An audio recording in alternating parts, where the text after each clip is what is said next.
लहानपण देगा देवा मुंगी साखरेचा रवा. मंडळी, लहानपण हे जसं लहानांना प्रिय असतं तसंच ते मोठ्यांनाही. वाढलेल्या वयातही बालपण टिकवून ठेवणारी व्यक्ती सर्वार्थानं समृद्ध असते, नाही का? आणि त्यामुळेच आजच्या बालदिनाच्या निमित्तानं तुम्ही आम्ही सर्वच जण थोडेसे लहान होऊया आणि जाऊया गोष्टीच्या गावाला. निर्मळ रानवारा या मासिकात 2017 साली प्रकाशित झालेली वि. ल. शिंत्रे स्मृती पुरस्कार प्राप्त पहिली कथा आज आपण ऐकूया. कथालेखक आहेत मंगेश मधुकर कुलकर्णी आणि कथेचे नाव आहे थँक्यू जिनू.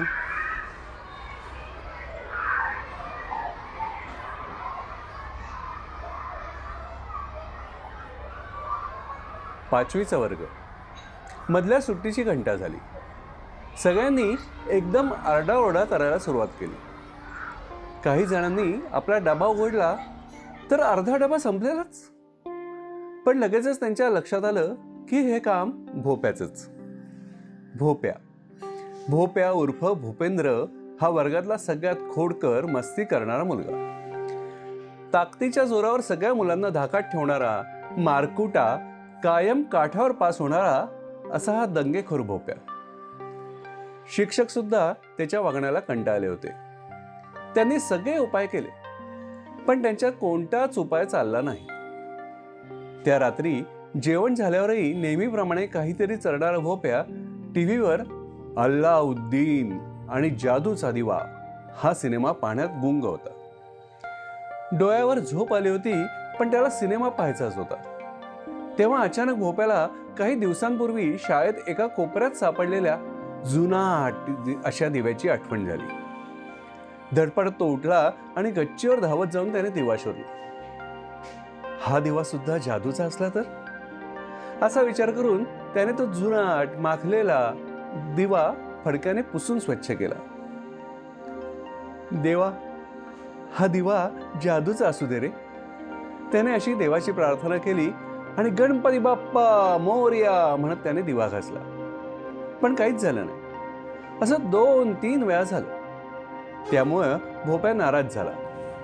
रागाच्या भरात त्यानं दिवा जोर जोरात घासायला सुरुवात केली. बराच वेळ तो दिवा घासत होता.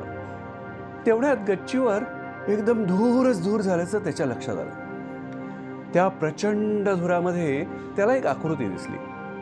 भोप्या घाबरला. काय करावं काही सुचेना. एकदम ती आकृती त्याच्या समोर येऊन उभी राहिली. पायात स्पोर्ट शूज, डार्क रंगाची बरमुडा, लाल रंगाचा टी शर्ट, डोक्याला तुळतुळीत टक्कल, त्यावर हेडफोन असा अवतार असलेली आकृती जवळ येऊन उभी राहील. त्याला पाहून भोप्या अजूनच घाबरला. मला आईकडे जायचंय, आई आई असं म्हणत भोप्या ओरडू लागला. गप्प बैस, तूच मला बोलावलंस ना, मग आता का ओरडतोस? कोण आहे? मी दिव्यातला राक्षस. I am Jean. You can call me Jinu. भोप्याच्या हळूहळू लक्षात आलं. जादूचा दिवा, हुमाचा गुलाम या गोष्टी त्याला आठवल्या. एकदम तो उठून उभा राहिला आणि म्हणाला, ओके, म्हणजे तू माझा नोकर आणि मी तुझा मालक. माझी सगळी कामं आता तू करणार. जीन, ऐक, सगळ्यात आधी शट अप आणि नीट लक्षात ठेव. मी सांगेन ते तुला ऐकावं लागेल आणि करावं लागेल.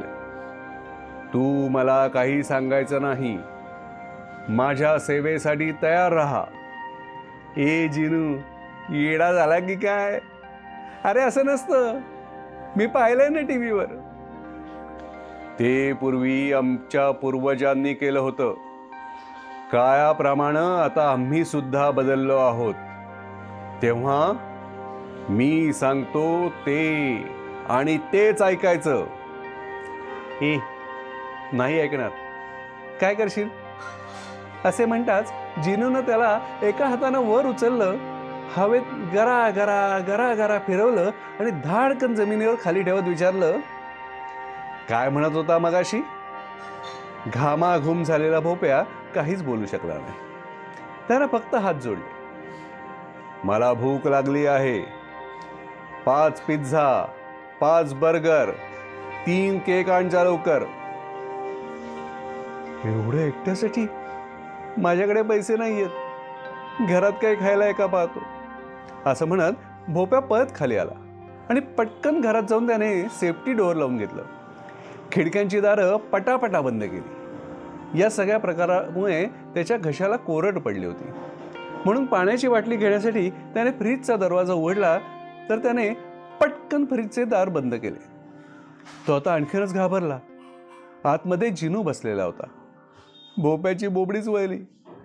त्यानंतर मात्र भोप्या निमूटपणे जिनू सांगेल ती कामं करू लागला. त्याने सगळ्यात आधी घरामध्ये केलेला पसारा आवरायला सुरुवात केली. स्वतःचं कपाट आवरलं. कसेही कुठेही फेकलेले कपडे, खेळणी आवरून ठेवली. चक्क घरातला केरही काढायला लागला. तेवढ्यात आई आली. भोप्याचं वागणं पाहून तिला खरं तर आश्चर्याचा खूप मोठा धक्का बसला. तिनं भोप्याला जवळ घेऊन कौतुकानं त्याची पाठ थोपटली.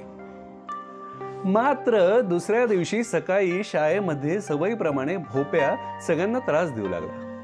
सगळ्यांना मारू लागला. दादागिरी करत असतानाच त्याच्या पाठीला कोणीतरी जोरात चिमटा काढला. मारायच्या बेतानं भोप्या जोरात मागे फिरला तर समोर जिनू. जिनूला बघून त्याची एकदम हवा गेलेल्या फुग्यासारखी अवस्था झाली. चल, सगळ्यांना सॉरी म्हण.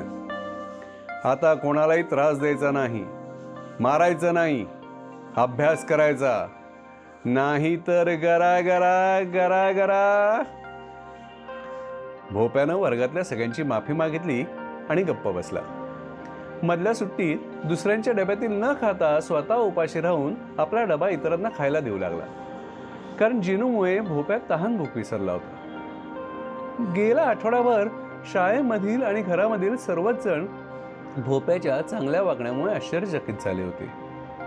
भोप्या कोणीही न सांगता अभ्यास करत होता. होमवर्क वेळेत करत होता. मोठ्या माणसांचं ऐकत होता. विनाकारण कोणालाही त्रास देत नव्हता. मस्ती करत नव्हता. याचं कारण होतं त्याच्यावर असलेला जिनूचा रिमोट कंट्रोल. सगळेजण आपल्याविषयी चांगले बोलत आहेत, कौतुक करत आहेत. या गोष्टी भोप्याला नवीन होत्या. हे पाहून नाही म्हटलं तरी भोप्याला आनंद झाला. वर्गातली मुले सुद्धा त्याच्याशी बोलायला खेळायला लागली होती. एकूणच भोप्याला खूप मस्त वाटत होतं. हे सगळं जिनूमुळेच झालं आणि म्हणून त्याने जिनूकडे पाहिलं आणि म्हणाला, थँक्यू जिनू. It's okay. आता तू गुड बॉय झालास. माझे काम झाले. मी आता जातो. पण तू असाच शहाण्यासारखा वाग, नाही तर गरा गरा गरा गरा. नाही, तू कुठे जायचं नाही जिनू. मी नाही तुला जाऊ देणार. नाही नाही, थांब थांब.